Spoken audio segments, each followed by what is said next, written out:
This is apropos. Iran is suggesting that a new nuclear deal could be agreed with the United States if Washington shows sufficient goodwill in talks planned for this weekend. But it's also warning that it will not accept coercion. Donald Trump made the surprise announcement that his administration would be opening negotiations with Tehran during a White House meeting on Monday. Morgan Eyre has more. President Trump has a carrot in one hand and a stick in the other when it comes to relations with Iran, and specifically its nuclear program. The last time these long-term geopolitical enemies had direct negotiations was under the Obama administration. This could soon change. Trump made a surprise announcement that the two would have direct negotiations on Saturday about a nuclear deal. But he didn't rule out military action if those talks failed. We're dealing with the Iranians. We have a very big meeting on Saturday, and we're dealing with them directly. I think if the talks aren't successful with Iran, I think Iran is going to be in great danger. And I hate to say it, great danger, because they can't have a nuclear weapon. Iran's foreign minister, on the other hand, confirmed a meeting would take place, but contradicted Trump's affirmation that the negotiations would be direct. Iran and the United States will meet in Oman on Saturday for indirect high-level talks. It is as much an opportunity as it is a test. The ball is in America's court. It is one of the US's key foreign policy objectives, stopping Iran from developing nuclear weapons. Iran has always claimed its nuclear program is for civilian energy purposes and not building bombs. Under the Obama administration, Iran agreed it would limit its nuclear activities and allow international inspectors into the country. In return, Iran was offered relief from sanctions, which have crippled its economy. During his first term, Trump unilaterally withdrew the US from that deal. Since then, Iran has increased uranium enrichment, a process that refines the raw material so that it can be used as fuel in civil nuclear power generation or potentially weapons. Last November, it accelerated uranium enrichment to 60%. This is not far off the 90% needed for weapons-grade levels. For more, we're joined now by Tara Kangarlou, journalist, academic and author of The Heartbeat of Iran. Tara, thanks so much for being with us this evening. At this stage, it's not clear what format these talks planned for Saturday are going to take. What are you expecting? Thank you for having me.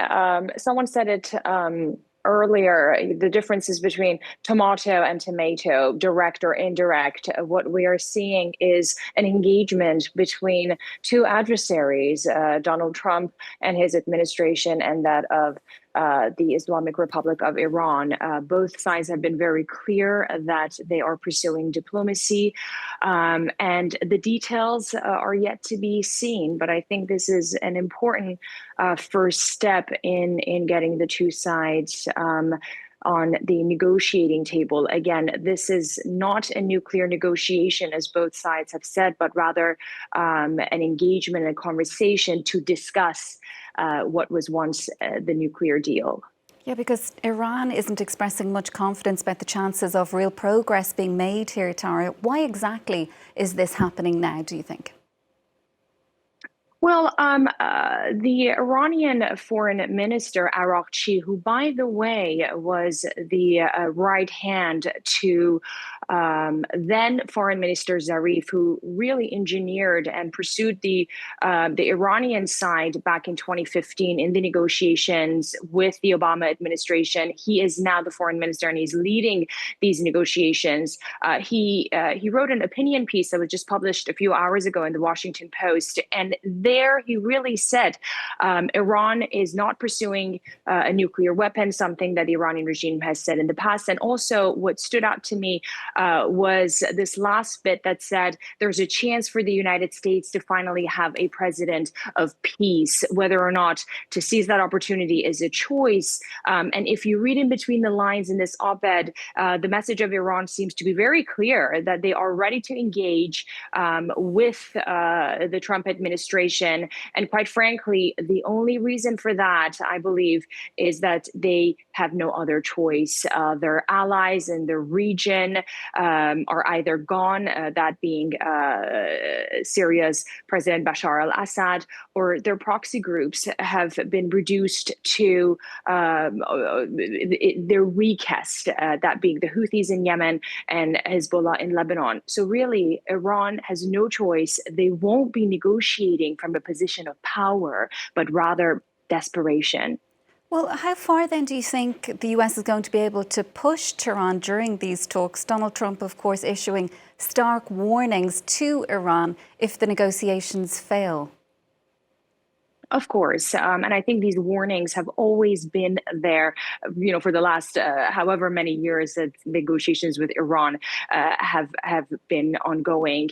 How far Donald Trump and his administration is going, we've yet to see. But again, I think his administration is also quite serious because another thing stood out yesterday is where and when did he make this announcement? It was sitting next to the Israeli Prime Minister, Benjamin Netanyahu, who probably is the last person in the world who would want any form of engagement or diplomacy or negotiation with Iran. So the fact that the president of the United States sat next to Bibi Netanyahu and said this with full confidence tells us something. It tells us that the U.S. administration is adamant and they're going to pursue this. And also, I think it is aligned with the new administration's narrative of engagement and moving away from wars in the Middle East. So we'll see if this would be the first win for the Trump administration in that pursuit.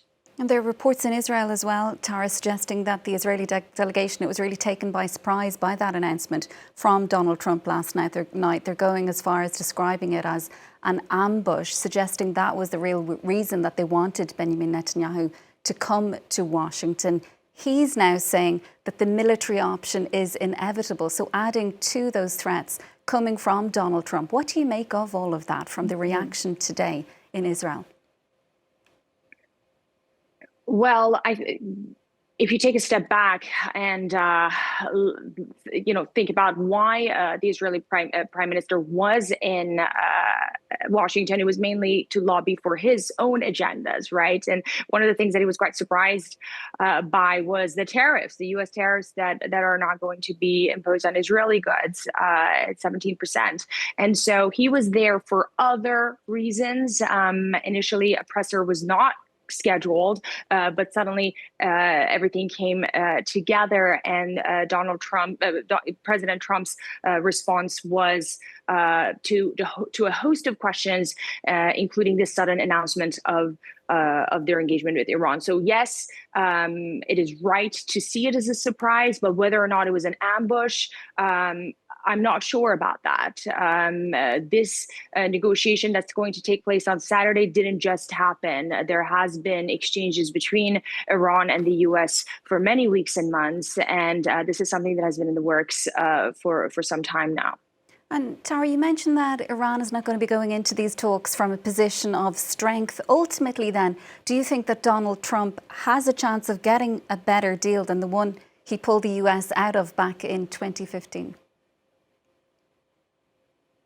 Yes, 2015, the deal was reached, and then Donald Trump pulled out of the deal in 2018.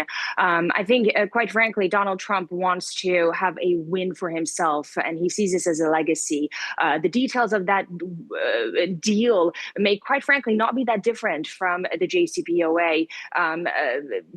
That, again, is yet to be seen. But does he want a deal established under his name? Most certainly. But again, there is no trust between the two governments. There is desperation. I think Iran has no bargaining chip. They have no leverage. And for them, this is the difference between staying in power or, quite frankly, not. And that's a huge stake right there for the Iranian regime. And Donald Trump knows that, and he's going to take advantage of all the arsenal that he has in his power.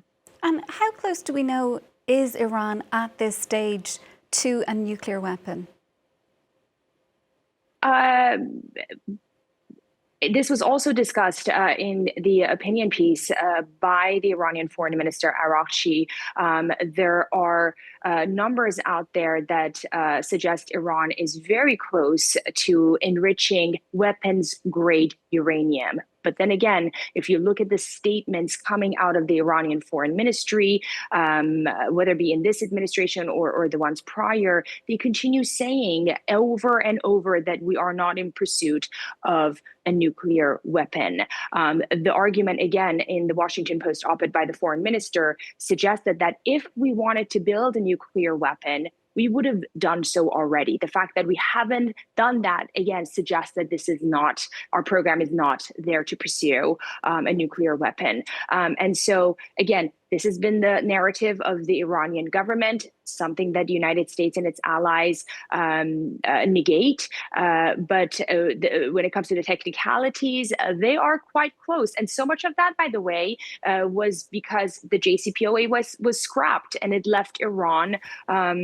to do, pretty much whatever it wanted to do with very minimal regulations and international monitoring from the IAEA.